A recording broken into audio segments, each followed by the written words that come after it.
नमस्कार, next 9 news देख रहे हैं आप। मैं हूं आपके साथ प्रांशु राठौर।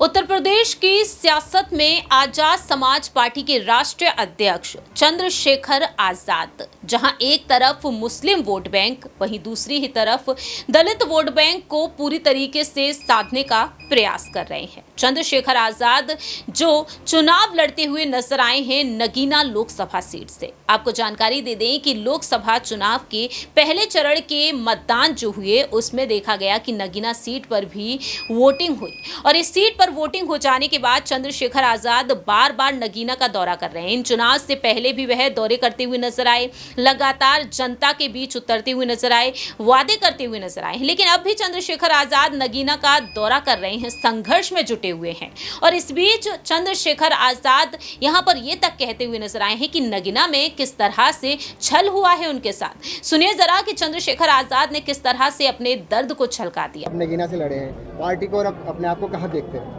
देखो जी, पार्टी तो अपना काम कर रही है, सिर्फ चुनाव लड़ना ही पार्टी काम नहीं है। जनता के हितों के लिए लड़ना, उनके मुद्दों पर आवाज़ उठाना, पूरे 5 साल संघर्ष करना, ये पार्टी काम है। जनहित के मुद्दों पे सरकार से जवाब मांगना है पार्टी काम है। वो आज़ाद समाज पार्टी भीम आर्मी लंबे समय से कर रही है। रही बात चुनाव की, एक छल हो गया हमारे साथ। हमें ये एहसास था कि भाई हमें मिलकर लड़के भाजपा को रोकना है, लेकिन जो भाजपा को रोकने की बात कर रहे हैं उन्होंने कुछ ऐसा काम करा नहीं और उन्होंने हमें जो है नुकसान पहुंचाने का काम करा। तो पूरी पार्टी को मिलकर पहले नगीना लड़ना पड़ा। अब पार्टी जो भी फैसला लेगी, कई सीटों पे पार्टी प्रत्याशी उतार रही है, पार्टी के अपने निर्णय हैं। मैं तो पार्टी का सामान्य कार्यकर्ता होने का, जहाँ पार्टी ड्यूटी लगी वहाँ जाकर काम करूँगा। लेकिन नगीना जनता ने बहुत प्यार आशीर्वाद दिया है। ऐसा विश्वास है कि नगीना बहुत अच्छे मार्जिन से आजाद समाज पार्टी जीतेगी। कोरोना वैक्सीन के प्रतिकूल प्रभाव के लेकर एक चर्चा बनी है, क्या कहेंगे इस बारे में? देखो जी, पहले दिन से हम कह रहे थे कि मोदी जी सिर्फ प्रचार के लिए सारा काम कर रहे हैं, इसका नुकसान जनता को उठाना पड़ेगा। अब उसके जो साइड इफेक्ट हैं वो सामने आ रहे हैं, बहुत सारे लोगों की जान जा रही है। मैं तो चाहता हूँ माननीय सर्वोच्च न्यायालय इस पर संज्ञान ले और स्वतः संज्ञान लेके इस पर कठोर कार्रवाई करे। अपराध करने वाले चाहे प्राइम मिनिस्टर हो, चाहे मैं हूँ या कोई भी हो, जो अपराध करेगा, जिसने लोगों की जिंदगी के साथ खिलवाड़ की है, जिसने अपने निजी स्वार्थ में लोगों को धोखा दिया है, उस पर कार्रवाई होनी चाहिए। किस व्यक्ति को प्रधानमंत्री के रूप में देखना चाहेंगे? साहब मेरे तो बढ़िया कौन है बताओ।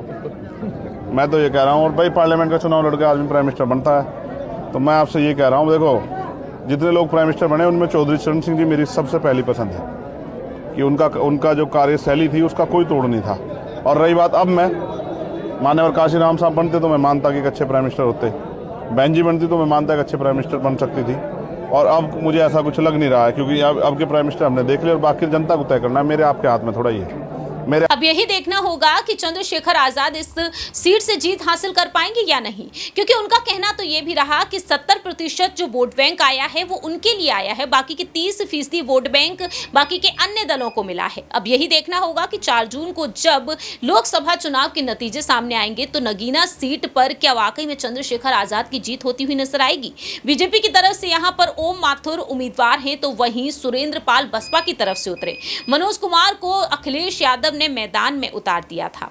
अब देखते हैं कि आखिरकार बाजी कौन मारेगा, क्योंकि इस सीट पर समाजवादी पार्टी, बहुजन समाज पार्टी और बीजेपी का एक एक वक्त कब्जा देखने को मिला है। ऐसे में चंद्रशेखर आजाद क्या यहां से बाजी मारने में सफल हो पाएंगे? इस सीट से, नगीना सीट से मायावती भी चुनाव लड़ चुकी हैं और जीत भी हासिल कर चुकी हैं और इसी सीट से उन्होंने लॉन्च किया अपने भतीजे आकाश आनंद को।